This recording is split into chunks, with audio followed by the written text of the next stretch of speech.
Welcome to the Retiring Canada podcast, where our mission is to educate and empower you to make the most informed, rational, and productive financial decisions. Hosted by certified financial planner, author, and chartered investment manager Michael Isbister, you'll go behind the scenes to uncover the tips and strategies to help you invest smarter, optimize your retirement income, and reduce the amount of tax you pay. Michael is an investment advisor with Fundamental Wealth, a trade name of Harbourfront Wealth Management, an IROC dealer. And now, here's your host, Michael Isbister. Hello everyone, and welcome again to the Retiring Canada podcast. In today's episode, we're going to discuss oversaving in retirement accounts. Specifically, I'm going to chat about 3 considerations when you have more than enough, a real-world example of not having a plan in place, working through the fear of spending in retirement, how to create a legacy from your abundance, and lastly, as always, a few action items for you to consider.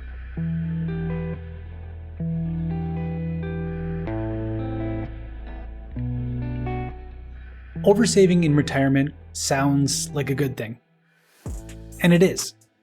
Having more than you need to meet your income needs and knowing you won't run out of money is a liberating feeling. First world problems, no doubt.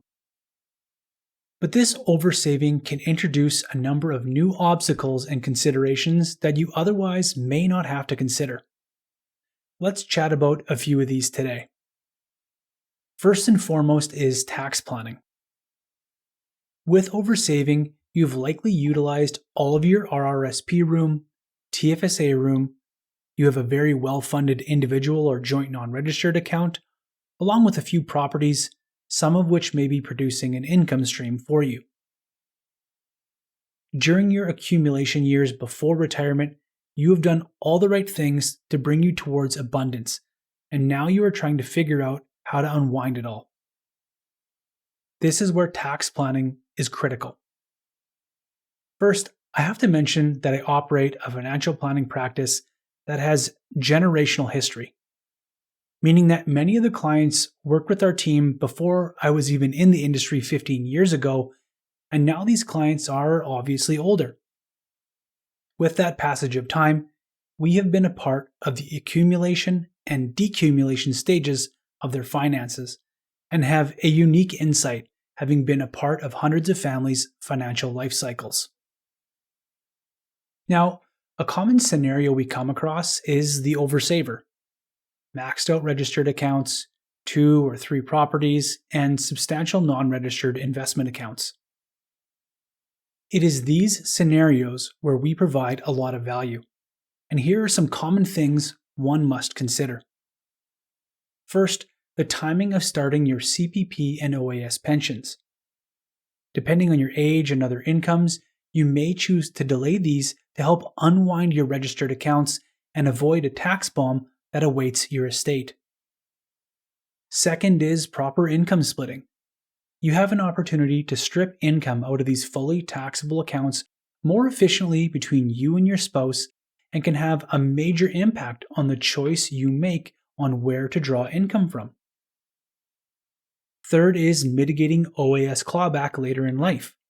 If we assume you are over 70 and must take old age security, the goal is to help ensure that this effective 15% additional tax is mitigated or eliminated to the best of our ability. Fourth is to optimize your non-registered investments and be thoughtful on your asset location. In English, investments are taxed differently, and they should be thoughtfully held in the proper investment account. Fifth and lastly is to take advantage of the tax valley. That is the time between retirement and age 70 where the goal should be to tilt the scales down on your fully taxable accounts and shift your retirement nest egg to tax-free and tax-preferred accounts. Before I go to the next consideration, I want to give an example of what happens when you don't implement proper tax planning and decumulation in retirement. So, husband and wife, successful, have oversaved and have transitioned fully into retirement. they are both 60. They have 1.5 million in RRSPs, fully maxed out tax-free savings accounts, a home, a cottage, property in Palm Springs, and a joint non-registered account with another 1.5 million. Without proper tax advice, this couple starts their CPP and OAS at age 65. They defer their RRSP accounts until age 71, when they must be converted to a RIF. They draw their retirement income from their non-registered account investments in an effort to keep their taxes as low as possible. Fast forward to age 71, and their RRSPs have grown and now must be converted to a RIF. It is reasonable to assume that between Canadian Pension Plan and Old Age Security, RIF minimums, and non-registered distributions, this couple will likely have their OAS partially or completely clawed back, an effective 15% tax increase on income earned beyond the OAS threshold. Fast forward to 75, they decide to sell their cottage, and this has a substantial gain. And because they're already in a high tax bracket, the deemed disposition from the cottage will bump them into the highest marginal rate. Fast forward again to 80, and the husband passes away. All assets roll over to his wife, tax deferred. But now, all of the RIF income and non-registered income are taxed in her hands. Zoom out again to age 95. She now passes away, and her estate gets rocked with a substantial tax bomb. That RIF is 100% taxable as income, and in this scenario will very likely drive up the estate to a nearly 50% marginal tax rate, which would then also apply to the disposition of the remainder of the taxable assets in her estate.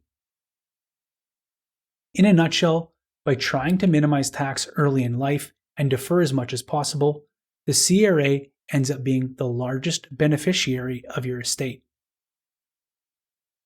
Now, I am all for saving tax. That's my core mission as an advisor. But you must see the forest through the trees. While minimizing tax today is important, you must also understand how the decisions you make today will impact your future. The next consideration for oversavers is underliving. Financially successful individuals and families often get to that level of abundance through hard work, consistency, frugality, and time. For many, it can be difficult to change your saving mindset as you enter your retirement, which is completely understandable.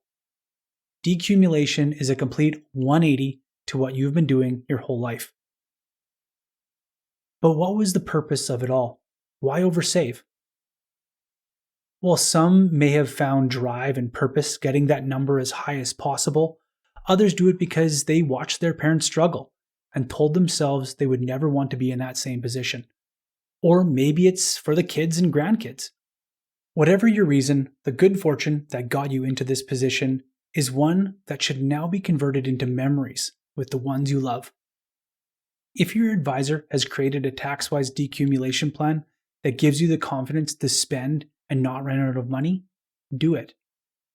Go on that holiday, gift your children, buy that vehicle. Enjoy your years of hard work and dedication that got you to where you are today. You deserve it. Another consideration if you have oversaved entering retirement is to create a legacy and share your wealth. One such tool you could use to achieve this philanthropic goal is to establish a donor-advised fund. Now, a donor-advised fund allows the same privileges as a private foundation, but with lower administrative costs and far greater flexibility. This kind of structure enables a donor to benefit from immediate tax savings for the full value of their donation, and at the same time enables them to develop a charitable giving plan for dispersing the funds to individual charities. That way, your gift can help to meet both the immediate and long-term funding needs for the charitable programs that matter most to you. This is a fantastic way to create a family legacy, to share your abundance and good fortune with those charities and organizations that need your support. And when it comes to donations, you could consider cash, securities, mutual funds, and insurance. This is a tool often used by those who have a significant capital gain attached to a security ETF, or mutual fund. By transferring this kind of asset directly to a donor-advised fund or other charity, you benefit from the full donation tax credit while eliminating the capital gain tax that would have otherwise been payable at that point in time. Lastly is to review your estate plan and ensure your wishes are being met accordingly.